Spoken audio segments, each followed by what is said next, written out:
حضرت موسیٰ علیہ السلام کی پیدائش کا واقعہ۔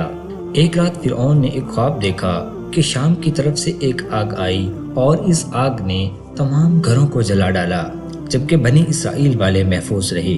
دہشت کے عالم میں بیدار ہونے کے بعد فرعون نے تمام کاہنوں اور نجومیوں کو جمع کر کے اپنا خواب بیان کیا۔ نجومیوں نے اسے بتایا کہ بنی اسرائیل میں ایک بچہ پیدا ہوگا جو فرعون کی بادشاہت کو ختم کرے گا۔ بنی اسرائیل کے یہاں بھی شروع سے پہلے یہی بات مشہور تھی، لہٰذا اس خواب کے بعد وہ مزید فکر مند ہو گیا اور اس نے حکم جاری کر دیا کہ بنی اسرائیل میں پیدا ہونے والے تمام لڑکے قتل کر دیے جائیں۔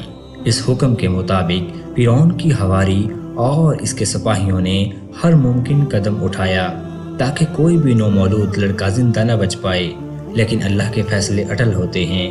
دیکھتے ہی دیکھتے بنی اسرائیل کے ہزاروں نومولود بچے ذبح کر دیے گئے۔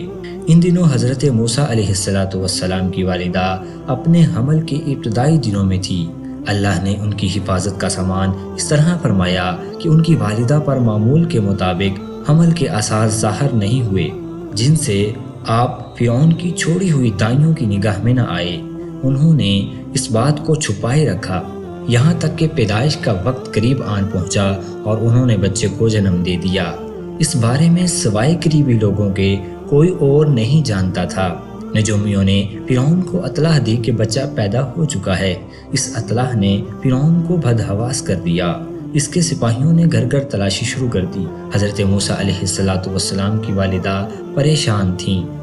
3 مہینے تک انہوں نے حضرت موسیٰ علیہ السلام کو چھپا کر رکھا، لیکن زیادہ عرصہ تک بچے کو شاہی جاسوسوں کی نظروں سے بچا اور چھپا کر رکھنا ناممکن تھا۔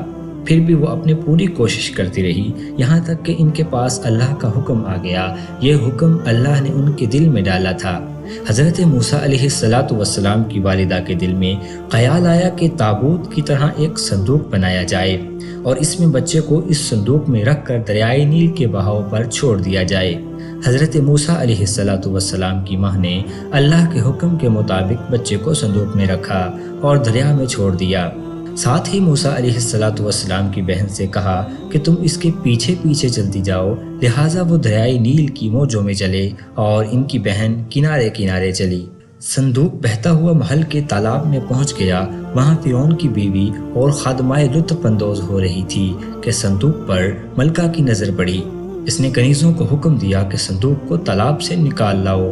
جب صندوق کھولا گیا تو اس میں ایک حسین اور تندرست بچہ آرام سے لیٹا ہوا تھا۔ ملکہ بہت خوش ہوئی، اس کی آنکھوں میں ممتا اتر آئی۔ شفقت و محبت سے بچے کو گود میں لے لیا۔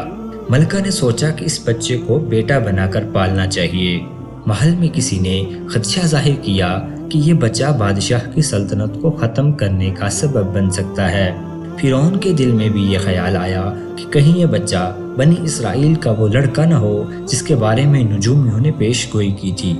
لیکن فرعون کی بیوی نے کہا یہ بھی تو ہو سکتا ہے کہ یہ بچہ ہماری آنکھوں کی ٹھنڈک بنے، یعنی ہم اس کو اپنا بیٹا بنا لیں۔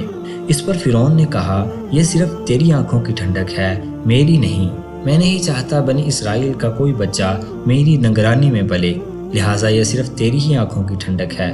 حضرت ابن عباس رضی اللہ تعالی عنہ فرماتے ہیں کہ اگر فرعون یہ بات کہہ دیتا کہ یہ میری بھی آنکھوں کی ٹھنڈک ہے تو اللہ تعالیٰ اسے بھی ہدایت دے دیتا۔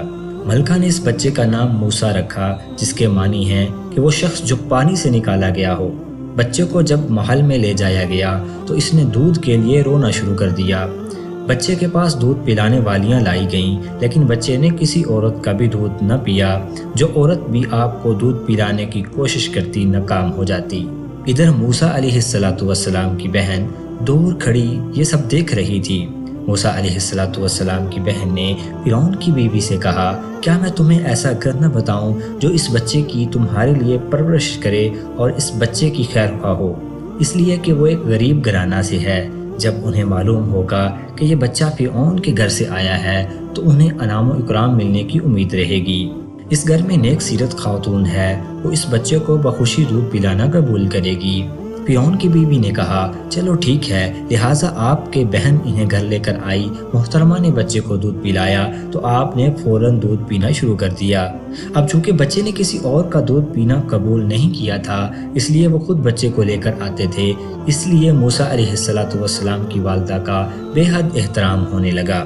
یوں حضرت موسیٰ علیہ السلام محل میں پرورش پا کر جوان اور توانا ہو گئے، لہٰذا اللہ نے آپ کو نبوت کے منصب پر فائز کیا۔ آپ نے بنی اسرائیل کو فرعون سے آزادی دلائی اور مصر سے نکل گئے۔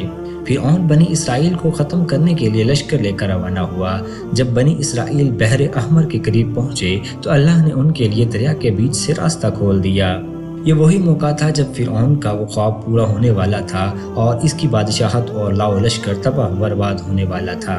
بنی اسرائیل تو سمندر کے پار چلے گئے، مگر جب فرعون اپنے لشکر سمیت ان کے پیچھے آیا تو سمندر کا یہ راستہ بند ہو گیا اور وہ اپنے لشکر سمیت اس سمندر میں غرق ہو گیا۔